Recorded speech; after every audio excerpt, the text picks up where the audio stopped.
Welcome to Escaping the Echo Chamber. Ukraine is currently being invaded by Russia, and things are not looking good for Ukraine. Russia is a world superpower and spent months building up an overwhelming military presence all along Ukraine's border. Now they've started advancing and are slicing through Ukraine's defenses like a knife through warm butter. Ukraine is attempting to fight back. They've declared martial law and have instructed all men ages 18 to 60 to stay and fight. They're handing out weapons to civilians for these purposes and are encouraging people to make and use Molotov cocktails against the Russians. Already there have been a couple of events in the war that are significant. There's the story of the 13 Ukrainian soldiers on Snake Island that faced off with a Russian warship.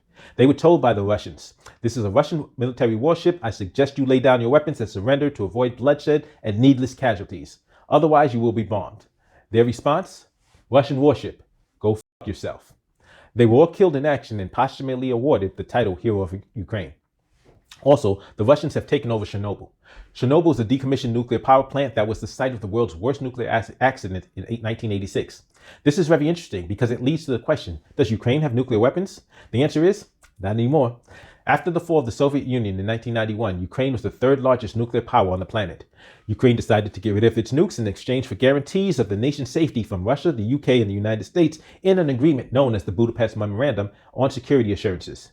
I will point out that while Ukraine had physical possession of these nukes, Russia had the codes to operate them. However, after disarming in 1994 and being promised protection, Russia appears to be in violation of this agreement, and neither the United States nor the UK are putting boots on the ground to defend Ukraine. This is most likely leading people in Ukraine to wonder if nuclear disarmament was a good idea. No doubt other nations are also considering the value of promises that they will be protected by disarming or not seeking to develop nuclear weapons. Joe Biden has named his Supreme Court nominee, Ketanji Brown Jackson, who is a circuit judge in the D.C. Circuit Court. If appointed, she will be the first black woman to serve on the United States Supreme Court. Of course, there are a bunch of morons whining about affirmative action and discrimination, most who had nothing to say about Trump promising to nominate a woman to the Supreme Court. And these clowns are refusing to actually look at her background before making any critiques. The fact is, she's a former public defender, former federal district court judge, and currently a circuit court judge in the D.C. Circuit. She's a graduate of Harvard Law School. Despite the critics who know nothing about her except that she's black, there are some critics who are basing their critiques of her on other factors. One such factor is her involvement in a class action lawsuit against Lockheed Martin. The case was about racial discrimination with over 5,000 black employees. A settlement of $22 million was offered, but she, as the judge in the case, refused to allow the settlement to go forward. The murderers of Ahmaud Arbery were convicted of federal hate crimes charges. During the trial, so much came out about how blatantly anti-black these guys were.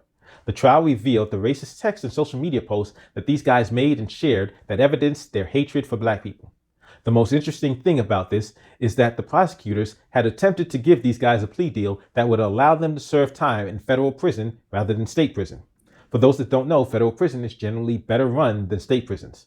Ahmaud Arbery's family was opposed to the plea deal, told the DOJ that, and fortunately, the judge stepped in to reject the deal. After the conviction, Arbery's mother, Wanda Cooper Jones, called out Christian Clark, the U.S.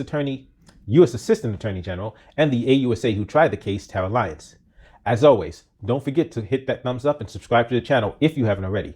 I'll see you next time.